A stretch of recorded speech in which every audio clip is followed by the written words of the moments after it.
Hey guys, so I want to talk to you a little bit more about adjustment layers and some of those adjustment layers, some of the options that we haven't looked at yet. So I've got this image opened up here. I just want to go remind us like the workflow, right, is first we want to open our image up into Adobe Camera Raw.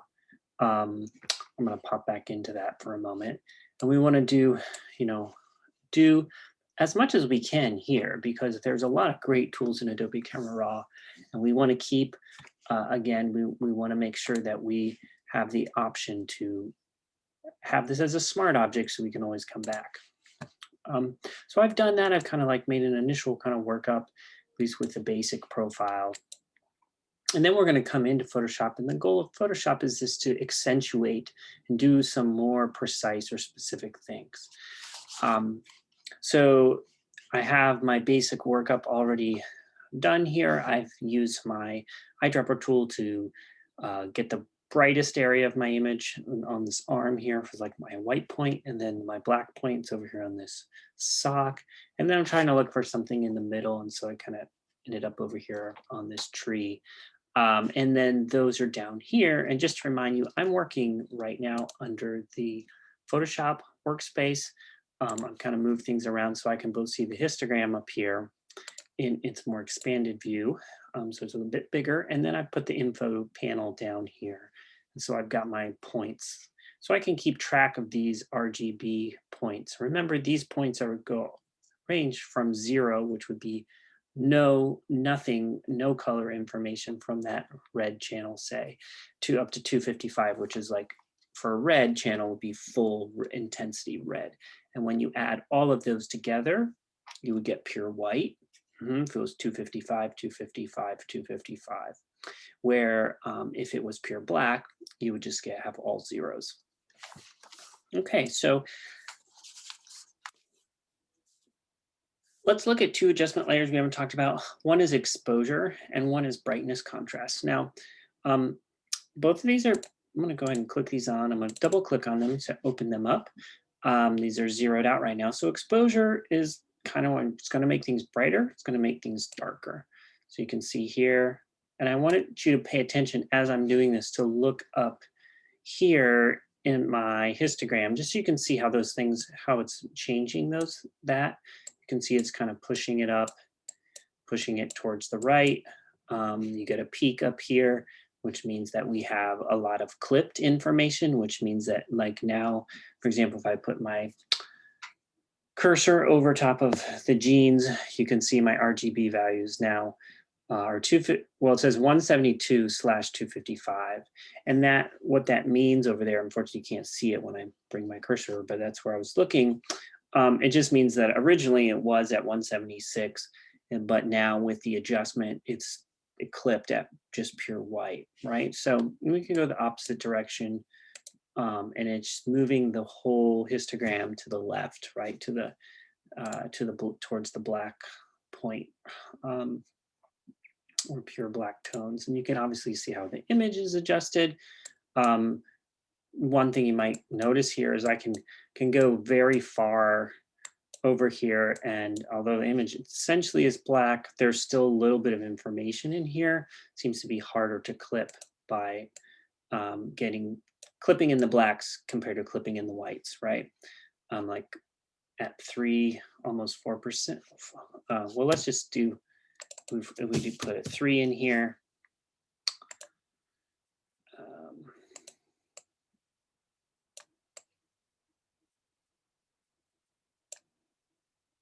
Something just got a little goofy. Here, let me go back to the beginning and yeah. I'm just gonna get rid of that guy and bring him back again because it was acting a little different. Yeah, there. Now it's acting more normal. Yeah, so even if you're only at like say 2.5 plus exposure units, you're getting a lot of clipping. But if I go down to 2.5 minus, not saying the image looks great, but I'm not getting nearly as many pure blacks in comparison. So just something interesting to know. But that's the exposure.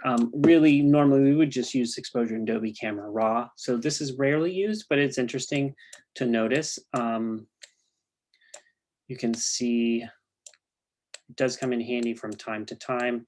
The offset helps you make things, like if you increase offset, it makes things effectively more gray or lower contrast. But I rarely use offset.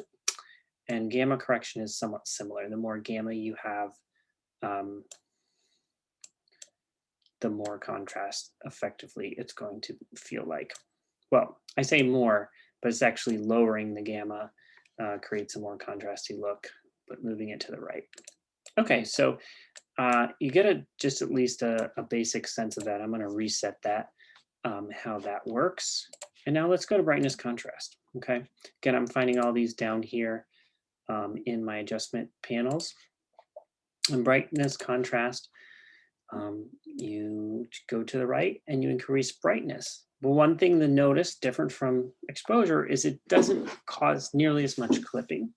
Okay, and with the darkness, it also doesn't cause as much of kind of a flattening out. The effect is not as strong. Even if I max it out, we're not kind of start losing my image.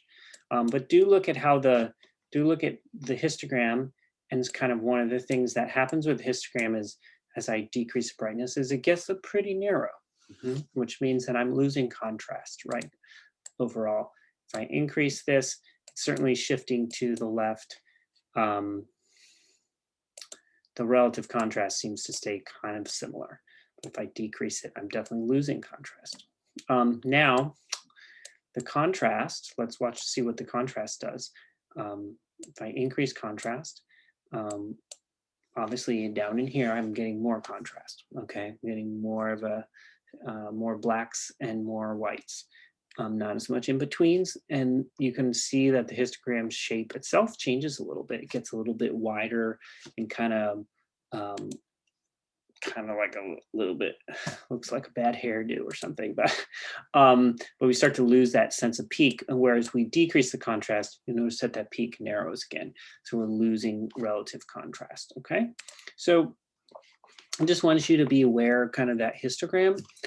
Because we are going to start to talk a little bit more about that. So,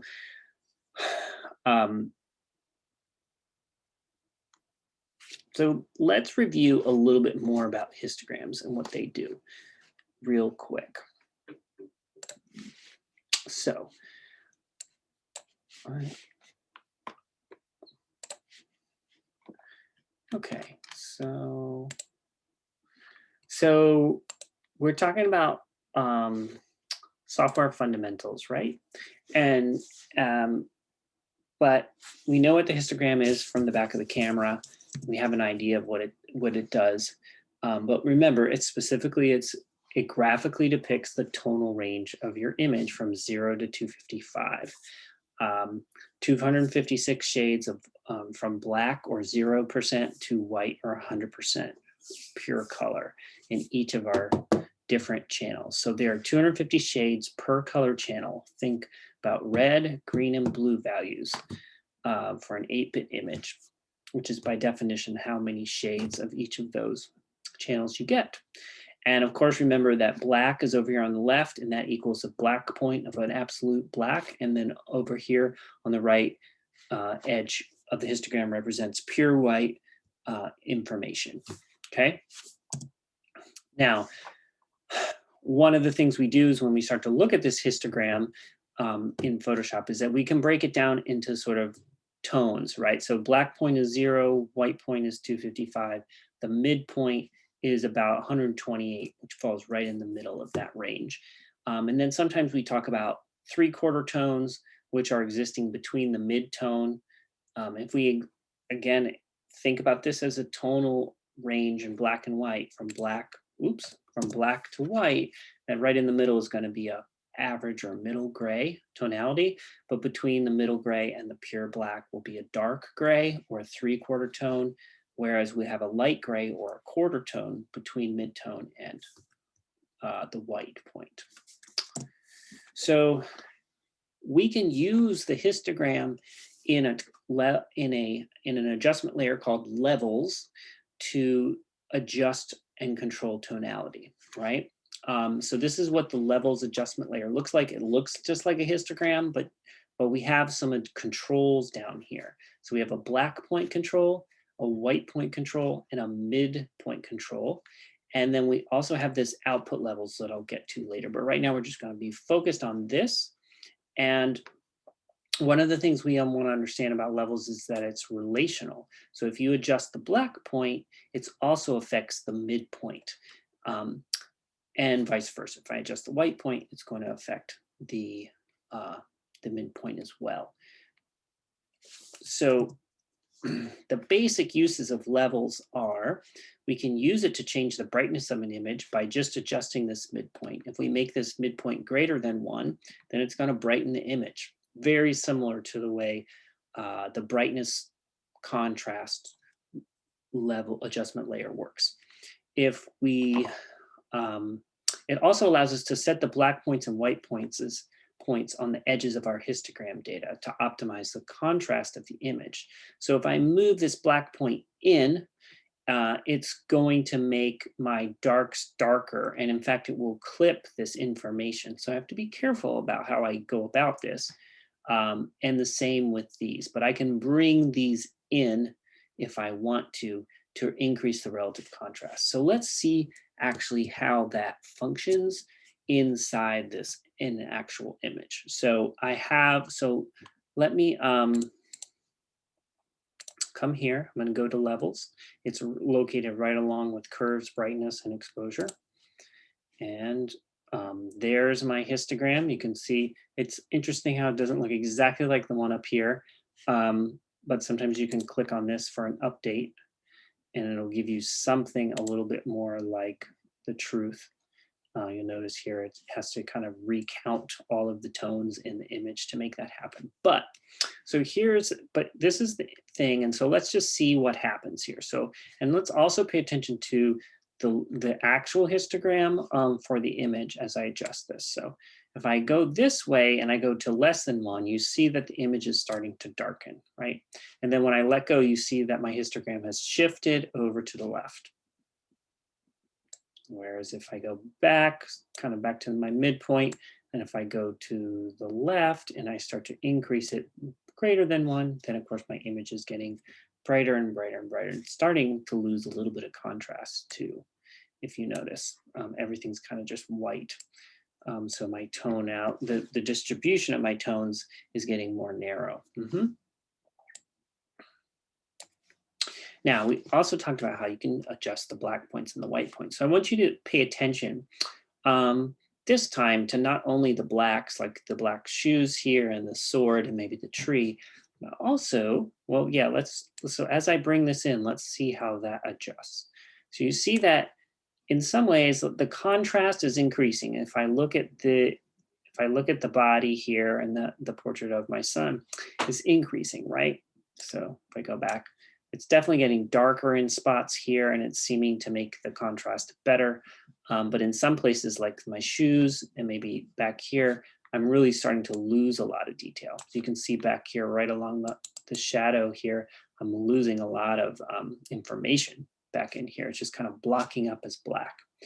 And that's because everything on this slider, everything to the left of it, all of this little wedge of information, that now has become, everything to the left of it is 0. So it's all of this slice of information is now pure black. So as I increase that, in some ways, my image here does not look bad, like on my main subject, but I'm getting some problematic areas down here where I'm giving up and losing all detail there. Now that could be good, but it could be working against our interests. If I reset the white point, one of the things that's going to happen is all my highlights are going to be the first thing that starts to block up. So let's bring this over and let's kind of see what happens. And so one of the things that you notice here is like this arm and all of the detail in that arm I'm starting to lose. So this is one of the things I'm trying to get across. This is a really harsh way to adjust contrast. Yes, I'm increasing contrast, but it's at a cost of my highlights or it's at a cost of my blacks and shadows. You can see as I bring this back down that I start to get a lot more information there in that arm. And I haven't lost complete tonality. Now, take a look at my point right here that I've made, right? I've identified some points previously, and this is number 1. So over here is number 1. I want you to look at these values. I know that's a lot of numbers, but this is what this is telling me is before I made any adjustment with this levels adjustment layer, my values for that point was 238, 228, and 237s. So let's just call it in the 220s or 230s. Now remember, if I get up to 255, that's pure white. Then it says with my current adjustment, the numbers on the right side of the slash are what they currently are based on my settings in here. So if I bring this in, notice how those numbers on the right, these numbers stay the same, but these numbers on the right are rising, right? So now I've got 255, 250, 255. You'll notice on this arm as I've started to come in, it's breaking, right? Like I'm getting to that point where it's just pure white along that arm. You can see now I have 255. So I just want you to make a relationship between what you're seeing on the screen and the numbers over here that we've used when we've identified our info palette points.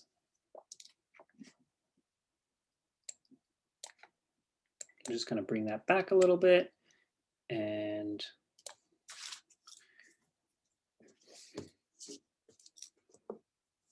now I want to show you something slightly different. And come back to the full size. Now, there is a strong relationship between the way that levels works and the way that the color balance adjustment layer work, right? So remember the color balance adjustment layer looks like this. It's just 3 sliders. We can adjust based on midtones, shadows, or highlights, but it's 3 sliders. And we're adjusting the red, the green, and the blue channel. And basically, it's showing you, this is also a great tool because it shows you a relationship between color values in the red, green, blue works color space. So if you take away blue, by default, you're adding yellow. If you increase your green, then by default, you are taking away magenta, and so on and so forth. So, but what I want to show you is that we can use this color balance tool to make adjustments. So if I wanted to add, if I felt like this whole scene was a little too cool, like in fact, let me just go ahead and reset these back to 0 because this is what it was out of the camera. To me, this image looks a little magenta, maybe a little bit cool. And so what I did was I increased my green to take a little of that magenta cast out. And at the same time, I kind of added in some yellow to warm it up. I could even add a little yellow in red in if I wanted to, right?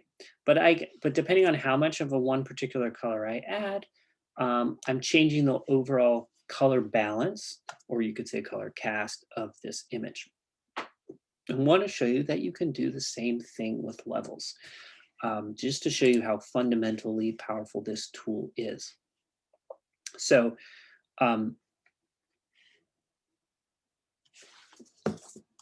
let's take a quick look at a slide here. So color balance adjustment layers allow you to adjust RGB color sliders to add or remove a color cast, just like I showed.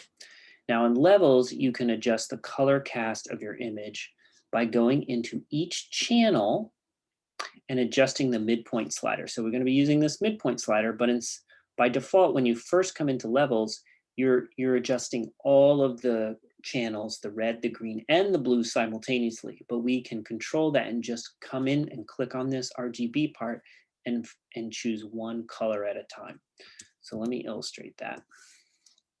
So if I come back here on my levels, instead of just choosing RGB, which means all of them, I can choose just red, and then I can come in here to my midpoint, and I can if I go to the right, the number is going down. It's like 0.83 instead of a 1. And you notice that as I do that, it's looking a lot bluer, but it's really actually cyan, which is the opposite of red. If I go instead in this direction, where I am greater than 1, then I'm adding red to my red channel.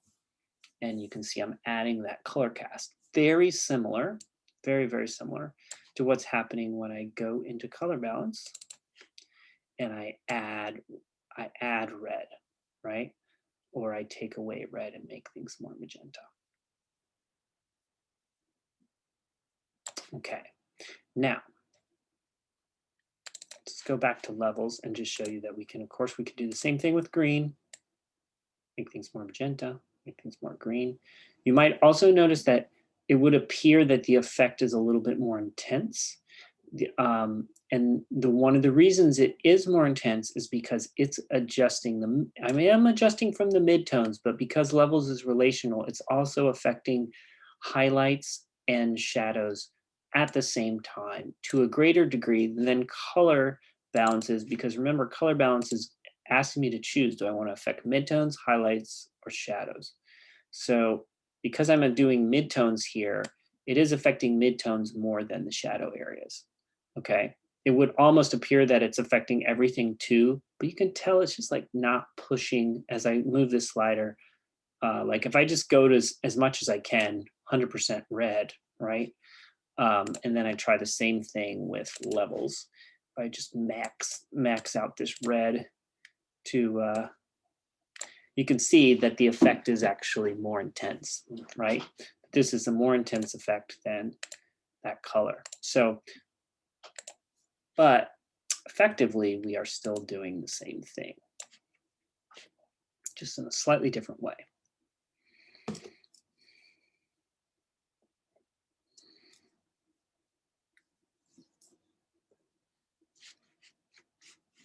Now, take one more look. As I just said, you can adjust the midtones, the highlights, or the shadows in the color balance layer. In levels, you can adjust the black and white points in each color channel to adjust the highlight and shadow color casts. Now, this is a little bit more advanced and a little bit more harder to understand, but I want to just make a relationship between what we're doing in color balance and levels as when it comes to white points and black points. Now, again, there are subtle differences in how these two adjustment layers work, but I'm going to go ahead and reset this just so it's about the same. So as we always start in all RGB values, but if I was looking at like my black point, for example, which is down here, I'll just zoom in a little bit so we can get some more detail. And you notice my black point, it's the number 2 point over here. It says from a red channel 6, green channel 6, blue channel is 18. So there's a little bit more blue color contrast. It's a little cool. Shot this photograph in the evening, so there's more cool colors, right? But so for example, if I came down into my blue and I pulled in this black point, I want you to watch what happens to my blue channel information. You can see, right, that it goes, I've increased it. I came in here from 0 to 12 on this like point, on this black point, and now the blue channel was 18, but now it's 6, okay? And what that means is if the red, green, and the blue channel are all the same number, it means you have a neutral tone, okay? If I do that if I do that right in the middle, like if I had a 128, 128, and 128, they will be a perfect middle gray, okay? So it may be hard for you sometimes to see a color cast in just shadows or highlights. It's actually hardest usually for us to see it in dark tones, but it's easiest for us to see it in highlights. So maybe let's think about, now, perhaps it would be a really smart idea for me to flip to a different image, like this image, because this image is a white snow. So we kind of have a really strong sense of what it's supposed to be when it comes to tonality. So here I have I've made a point. This is like my white point number 3, and it's they're pretty close. There's a little more red than there is blue, and the green is somewhere in the middle. So if I wanted to make that a perfectly neutral, very light white, I could use my levels to come in, and I could go to my reds, and I could just, I need to bring it down. So actually, if I pull this in, the opposite's going to happen. It's going to add more red, and it's going to bring this up. So what I actually need to do is I need to use this lower slider, which are the output levels. And if I decrease that a little bit, so you can see instead of 253, it goes down. Basically, I'm constraining how bright the reds can be. My red value goes down a little bit to 236. And then if I need to deal with my blue and bring it up a little bit, I'll take my blue and I'll actually use the input points here, the white point, and I'll bring this in and I'll bring that up. And now it's also at 236, okay? So now it's just a little bit different. It's not a huge difference. It may be really almost impossible to see this on Zoom, but I can see that it's just a little less red and orangish, and it just took a little bit of that color cast out.